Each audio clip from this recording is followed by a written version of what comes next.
Well, hey, look, welcome to the movement. Welcome back. I think I heard, I was in the bathroom, but I think I heard we had 6 baptisms today. Is that right? Yeah. 6 baptisms. And looked at the numbers. We had 12 first-time guests. So, again, if this is your first time, welcome. Welcome. Well, look, my name's Jordan, and I serve here on the Students and College team at Lincoln Road.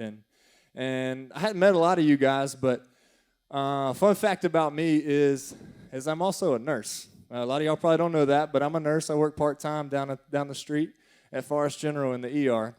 And another thing is my wife's a nurse too. She's in here somewhere. I'm not going to point her out because she would absolutely kill me if I drew attention to her. But anyways, me and my wife are nurses, and a quick story. We were travel nurses for a couple years. So we traveled. Travel nurses, they travel around the country wherever they need nurses. And you be a nurse, Daniel, you catching on? Yeah. So we were travel nurses. We lived out in California near Lake Tahoe, Nevada, California. And Lake Tahoe, if y'all don't know anything about Lake Tahoe, it's this big giant lake, right? Anybody ever been there? All right, world travelers. Somebody back there. Lake Tahoe, 2 people. Lake Tahoe is beautiful.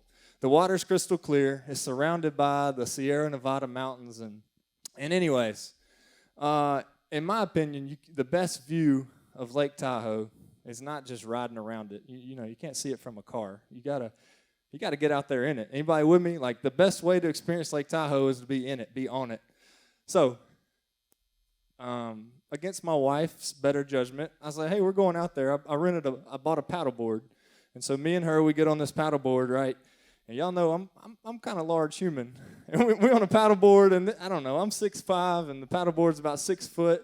And you do the math, so you add me and my wife on a paddleboard, and anyways, we were going. So she's balled up, I'm paddling, and we're going. Our buddies are on kayaks out in front of us, and we're paddling. I say we. I'm paddling. And we're going, and man, it's beautiful. It really is. And then we come around a curve, and I'm paddling. And then I was paddling. And I was like, man, Lake Tahoe, this place is big. But anyways, we finally get out there in the middle of it after my wife had only tried to drown me 3 times. We're out there, and I turn around, and it's just like, whoa. Man, it's probably 20, 30 feet deep, and it's just crystal clear. You look around, like I said, and it's the Sierra Nevadas, the mountains covered in snow in the middle of summer. You're just at a high elevation. It's breathtaking. It's beautiful. But, man, was it hard to get there. Yeah. Almost died 3 times. Like, there was a well. There was my wife. There was a lot of things. It wasn't easy. But, man, once we got there, it was worth it. Like, it was beautiful. It really was. And another story, while we're on stories about my wife. Me and my wife met our freshman year of college. We both played soccer. And we played soccer in college, and little did I know, when you sign up to play college soccer, you do this thing. You get to school 2 weeks early, and you're not in class. You're not doing anything but soccer. And, man, do I love soccer. But we showed up, and the first day, we wake up super early, and coach is like, let's go. And we run 4 miles. Now, to some of y'all, like Parker and Gabe and Coop, man, 4 miles is like a warm-up. But for me, your boy don't run. 4 miles was out there. So anyways, you run 4 miles, you come back, you eat breakfast, you practice. You go to lunch, you come back, you practice. You go to dinner, you eat, you come back, you run. You wake up the next day, you go to weights, you eat, you practice. You go to lunch, you soccer practice. For 2 weeks, that's what you do. And, man, it was hard. I ain't going to lie. Like, I really questioned, do I want to play soccer anymore? Because it was tough. It wasn't easy. But we get on into the season, and we start winning some games. And, man, I got some of the best friends in my life from college soccer. Like, y'all know what it is, some teammates. You got some brothers and sisters that you just bond with. And anyways, we start winning, and we make the playoffs, which we weren't supposed to make the playoffs, and almost won state, didn't win state. But anyways, it was worth it. Like, I look back at preseason, I was like, man, I get why. I get why we did that now. It sure wasn't fun.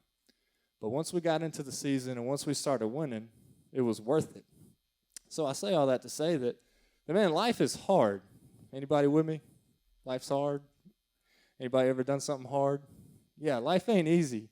Life's just hard. I'm going to leave it like that. See, our comfort zone is easy. What we know, our comforts, what we do, what we know, man, it's easy. But life is hard. Sometimes for me, it's easier just to not. Y'all know what I mean? It's easier to not. Like, I don't even want to today. Like, if I just didn't have to get out of bed, it's easier to not, right? It's easier to stay in my comfort zone where I feel confident, where I'm comfortable. It's easy to stay there. So you're tracking with me. It's easier to not. It's easier to stay in our comfort zone. So binge watching Netflix, right? Anybody fan of Netflix? Okay, Hulu, Netflix, whatever. Binge watching Netflix is easy. See, we're on like season 72,844 of Grey's Anatomy, I think it is. We started last week. Like, they need to cut it out. Like, they've killed everybody and brought them back already. Like, Grey's is just running. But anyways, binge watching Netflix is easy. TikTok, scrolling through it until the guy's like, hold up, you've been scrolling too long. Anybody know what I'm talking about? Okay, yep, Lisa does. Yeah, that's easy. It's easy to scroll through TikTok. And it's easy to not. It's easy to not do your homework, ain't it? Yeah, it's easy to not study for a test, right? Am I right? Y'all get what I mean? It's easy to not.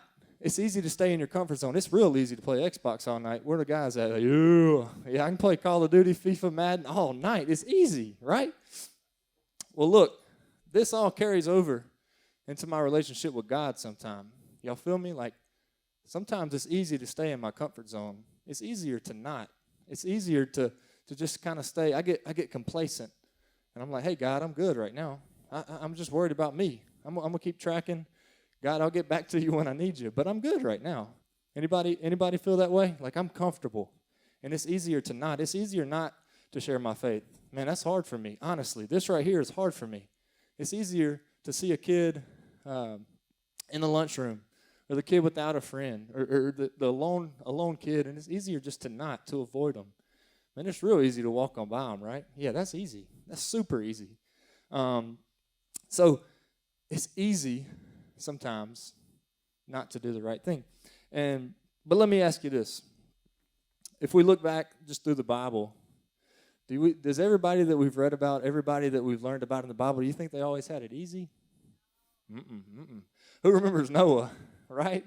Yeah, Noah built a whole boat. Huh? He didn't build half the boat. He's like, hey, God, man, you sure you want me to build that whole ark? Like, that's a big boat. Yeah, that's a big boat. No, you got to put some animals on it. But he didn't stop halfway and say, hey, God, this is too hard. I'm out. He wouldn't have fared too well in the flood, right? What if Noah out there in a flood with half a boat wouldn't have went too well, huh? Or what about the disciples?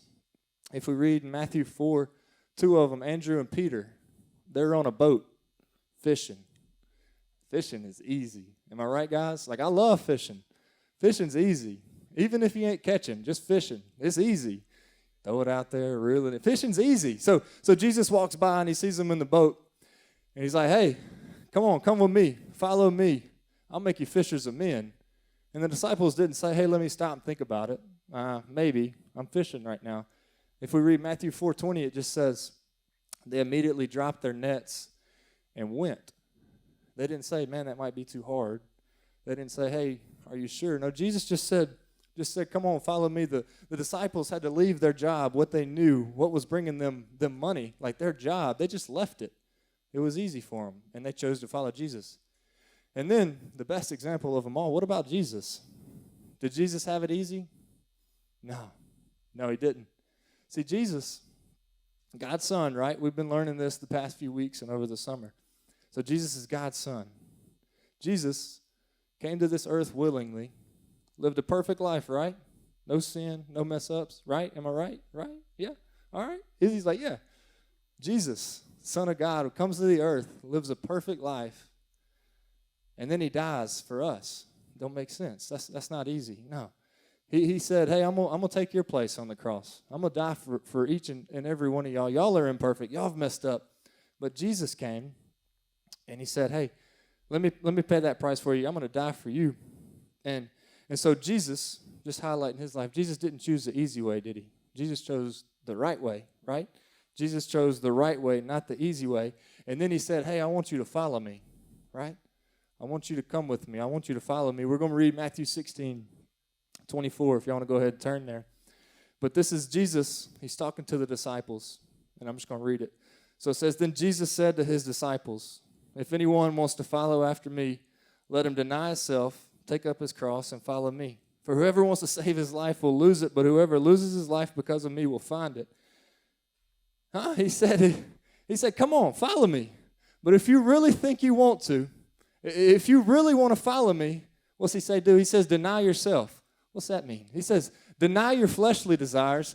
Put the easy way away. Like whatever your temptations, whatever you think may be easiest is like whatever just feels right in the moment. He's like, no, put that away. He's like, deny yourself and take up your cross. Take up your cross. Jesus died on a cross, right? Yeah, he didn't say it's going to be rainbows and butterflies. We're staying at the Holiday Inn in Jerusalem tonight. He said, deny yourself, take up your cross, and follow me. So the cross, that's a torture device, right? Jesus died on it. It's an instrument of death. He said, take up your cross and follow me if you really think you're ready. And man, that's kind of heavy, but if we keep reading, verse 25 says, so after he says, follow me, he says, for whoever wants to save his life will lose it, but whoever loses his life because of me will find it. You see, he didn't say it would be easy, but Jesus said it would be worth it. Yeah, following Jesus is not easy. I'm not standing here telling you that. It's hard. I struggle with it. Your group leaders struggle with it. You're going to struggle with it. But he says right there that it's worth it. So he says, man, if you're more worried, if you want to save this earthly, temporary life that you have, if that's what you're worried about, you won't find it. You'll lose it. Like this is like Gray talked about last week. Eternity is coming. Earth is temporary. Death rates are 100%. 1 and 1. One life and one death. But he says, if anyone, what's he say? I'm not going to try to misquote it. He says, but whoever loses his life because of me will find it. So if you will lay down your life, if you will say, Jesus, I'm worth it, I'm available, and you'll follow me, he says you'll find it. And what's he talking about there? He's not saying earthly life like you'll live forever on earth. He's talking about eternal life. You see, Jesus, he didn't just die, lay in a grave forever, right? Jesus rose on the third day. He defeated death. We talked about this. He defeated death and he rose to life. And he said, you can have that too. Come with me. I want what's best for you. Follow me. Come with me. It won't be easy, but come on. And that's what Jesus wants for us. And here's four things. Y'all taking notes. Y'all tell me. 3 things. This is how you do it. So if he wants us to follow him, he gives us the example. And it's not just sometimes. It's not when we feel like it. It's not when we're at church. It's all the time.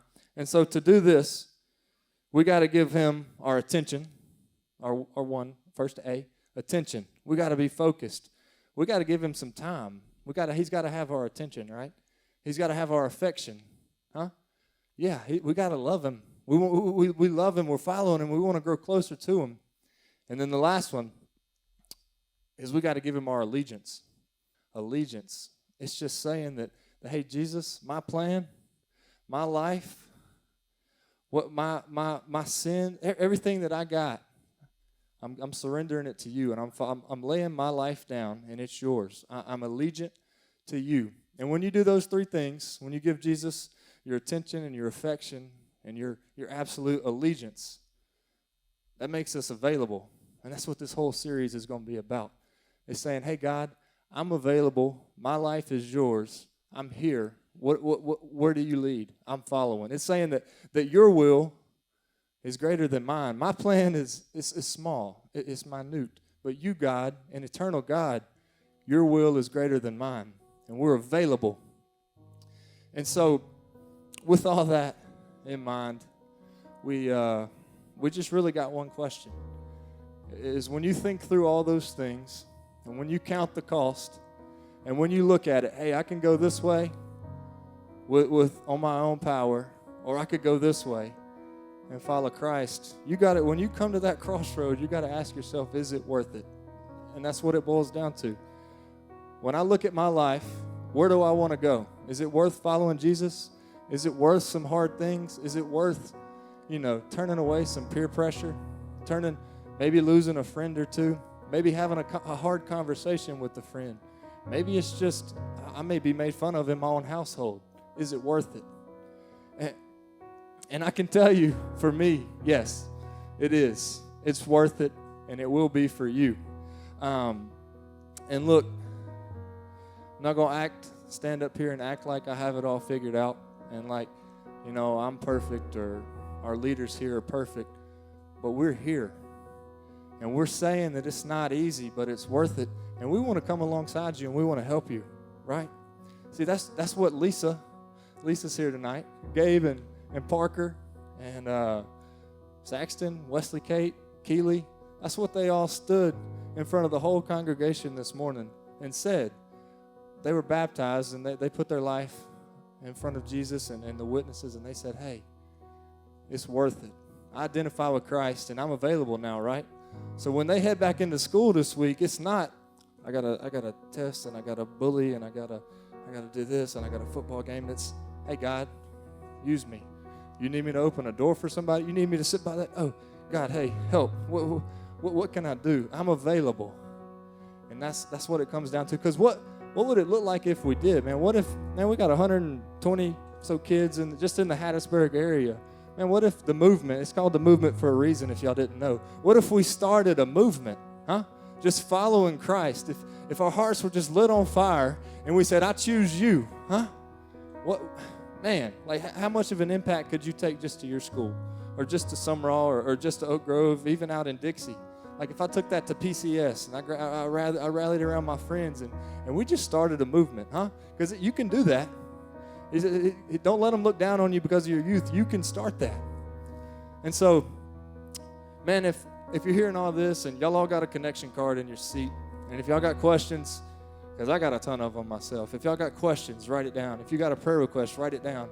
If you want to know more about what we witnessed this morning, the 6 students being baptized, if you haven't started a relationship with Jesus, write it down. And we got some group leaders. Group leaders, raise your hands. We're here. We're here. It's not easy, but it's worth it. Come talk to them. Find one. You're all going to go to a group with yours. And then lastly, everybody look back here right in front of the DJ booth. Jeremiah, hold your hand up. Yeah, we got a cross back there. We made that ourselves. But maybe for you it's just, hey, I know all those things. I have a relationship with Jesus, but man, maybe it's hadn't been the best. Maybe it's X. Maybe it's Y. Like there's just something. I'm struggling. I'm hurting. I need some help. And maybe you just need to spend some time on your knees talking to Christ. Lay it down at the cross. Take up your cross. And maybe that's you. But we're going to worship. We got the whole band back out here. And wherever the Spirit leads you, I challenge you to do it. And man, I pray for boldness just in this moment in your lives. And let's all stand and I'll pray and we'll worship. God, I thank you again for the movement and for the church, your church. And I pray for every individual in this room. God, I ask that the Spirit moves in each of us, God, and that during this time of worship that we're just reflecting upon you and God, your power, your will. And God, I pray for this time as we go into groups, God, that we would just be vulnerable and that we would learn and grow with one another. God, we thank you so much for Jesus and his grace. And I pray all this in your name. Amen.